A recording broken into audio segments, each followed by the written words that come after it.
Live from downtown Detroit, Local 4 News at 6 starts now. Humidity still sticking around, and it looks like we could be looking at fog by tomorrow morning. We'll show you how extensive it'll be for the commute. Kim? Ben.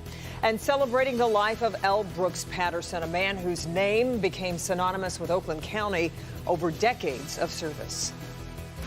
But we want to begin with an update on breaking news involving that missing former Oakland University student whom police feared could be a danger to himself or others. We bring in Jermont Terry live with the latest, and apparently he's been located now, Jermont.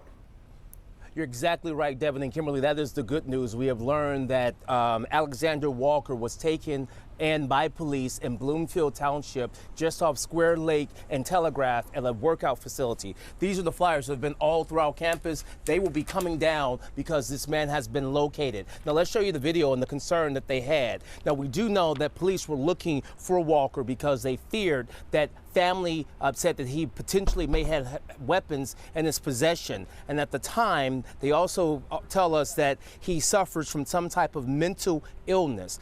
Walker was known and is known to frequent the OU campus, and because of that concern, they issued this campus safety alert. Just moments ago, the chief of police spoke to us about how they found him and the relief for this community and campus.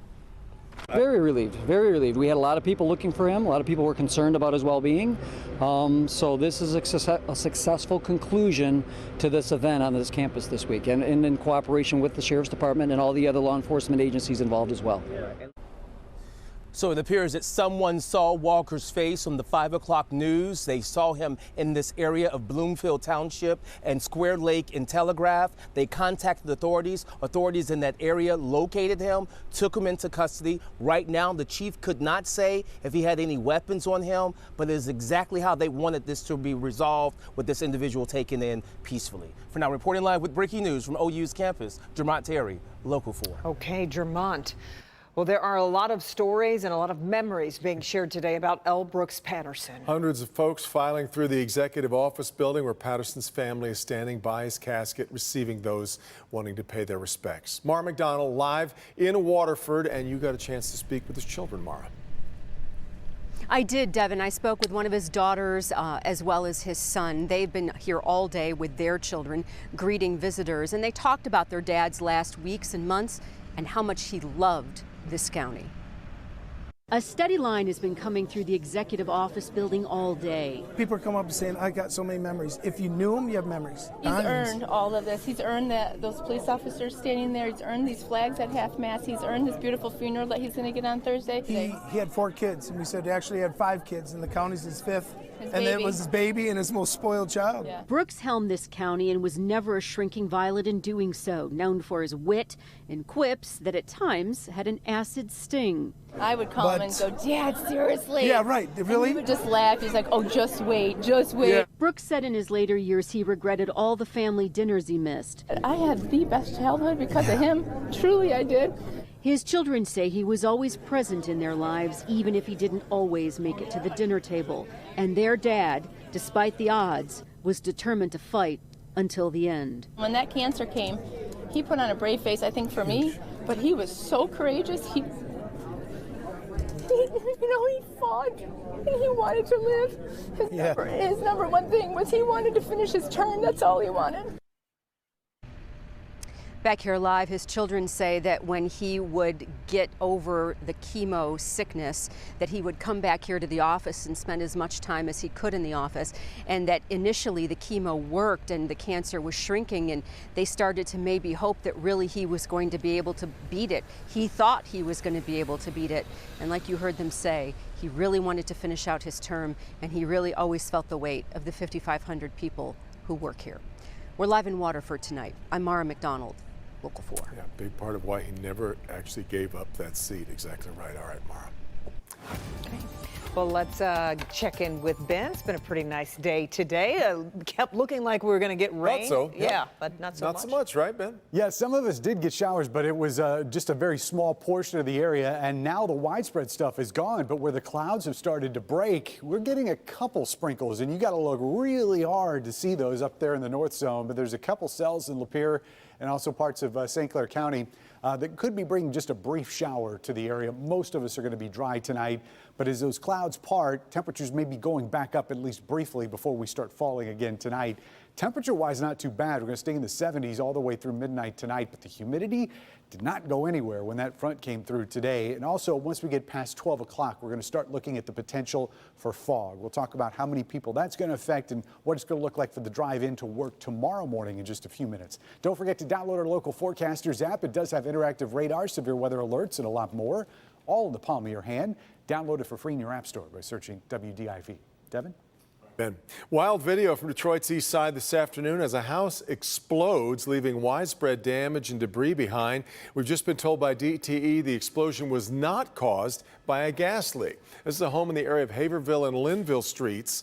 The house that initially exploded was vacant, but the neighboring homes on both sides, they were damaged from the blast and the ensuing flames. But luckily, somehow, no one hurt in this blast, though one firefighter did suffer a knee injury while trying to fight what had happened. Authorities right now with the ATF are investigating, and we'll keep following the investigation. Really strange, but not a gas leak. Tonight, 2 cities continue to mourn the loss of more than 30 lives after 2 weekend mass shootings within hours of each other. Yeah, we start in Dayton, Ohio. That's where not long ago officials held a press conference regarding the Sunday shooting. It is now being investigated by the FBI. Officials say that there is evidence to support that the shooter was exploring, quote, violent ideologies. Investigators still poring over the evidence at the Walmart in El Paso, where 22 people were gunned down Saturday morning. Meanwhile, at the beginning of September, 10 new laws that loosen restrictions on public gun possession will take effect in Texas. The laws will make it easier to possess guns in places of worship and public school grounds. The laws were passed in the Texas legislature's last session, which ended in June. The National Rifle Association lobbied for all of the bills. Former Macomb County Clerk Karen Spranger back in court today after almost an hour delay to the chagrin of the judge. Spranger was scheduled for a preliminary exam. It was scheduled for 1:30. Didn't show up, though, until about 2:15, saying she didn't have a ride. Her attorney waived the preliminary hearing, but not before the judge scolded Spranger for her tardiness. You just don't get to show up when you want to show up. The next time your bond will be revoked and you can wait. The alternative is to sit in jail. Because if you're in jail, we know when you're going to be in court, where you're at all times. Do you understand that? Spranger is going to go to trial on a felony larceny charge August 19th. Police say she stole the ATM card of an elderly woman in her care and used it to withdraw more than $1,000. In one part of Livingston County tonight, they're searching for Bigfoot, not the mythical creature, but rather an 8-foot artistic representation of it. Jamie Edmonds is in Howell, where this mystery is unfolding. People have been looking for Bigfoot or Sasquatch for centuries, but never really could nail him down. Then about 2 months ago, he showed up here in Howell, but now he's missing once again. It had become an impromptu landmark in Howell. And when you drive through town, if you drive through here, that's what you see. But now that it is gone, it's the talk of the town. We had our Bigfoot. We saw that. And he's gone. Yeah. Yeah, we're trying to find him. An 8-foot wooden cutout of Bigfoot used to stand guard outside Handmade in Howell. He was also for sale. Kind of became our unofficial mascot. We have fun with him. Brandy Springborn is the owner of the specialty shop. She said she used to bring it inside at night, but after it scratched the ceiling and was so cumbersome to move, she left it out at night, and that's where it stayed for 2 months. And when I opened on Monday morning, I went to put the signs out, and I noticed right away that he wasn't there. She believes someone or multiple people took it overnight as a joke.